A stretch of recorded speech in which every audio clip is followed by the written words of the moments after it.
کہا جاتا ہے کہ اس میں کوئی بری روح تھی جس نے اس شخص کی جان لے لی۔ سعد کہاں سے آیا؟ اور ایسا کیا ہوا کہ سعد جان کی بازی ہار گیا؟ پرانا قبرستان۔ میرا نام احمد ہے، میں سعد کا باپ ہوں۔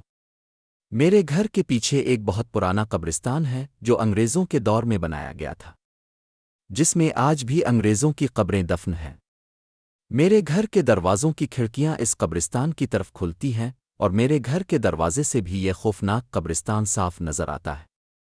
قبرستان کی سمت سے چلنے والی ہوا شادی کے کمرے سے بھی گزری۔ رات کے 2:30 کے قریب اداس بہت مزہ کر رہا ہے۔ کھڑکی سے باہر جھانکے تو گھر گھر تک کسی کا نام اسراغ نظر نہیں آتا۔ قبرستان میں عجیب سی خاموشی ہے۔ کھڑکی سے پرندے آ رہے ہیں۔ اچانک کتے ایسے بھونکنے لگتے ہیں جیسے انہوں نے کوئی گہری انسانی مخلوق دیکھی ہو۔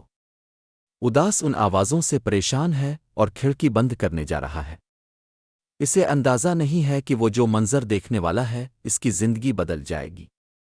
سعد جھونپڑی کے قریب پہنچا تو دیکھا کہ ایک عورت ڈھیلی چادر اوڑی ہوئی ہے اور اسے کتے نے گھیر رکھا ہے، اور وہ عورت قبرستان کی طرف جا رہی ہے۔ ہندوستانی ہادیان سعد گھبراہٹ کے عالم میں اپنے گھر سے باہر نکلا اور اس عورت کے پیچھے ہو لیا۔ اتنی دیر میں وہ عورت قبرستان کے اندر گئی تھی۔ سعد نے سوچا کہ رات کے اس وقت قبرستان کے اندر جانا درست نہیں، لیکن اس کا دل کچھ اور کہہ رہا تھا۔ پھر وہی ہوا جس کا اسے ڈر تھا۔ سعد اس عورت کی قبر پر پہنچا اور اب وہ اس عورت کے سامنے کھڑا تھا۔ سعد نے اس سے پوچھا کہ وہ کون ہے اور اتنی رات یہاں کیا کر رہی تھی۔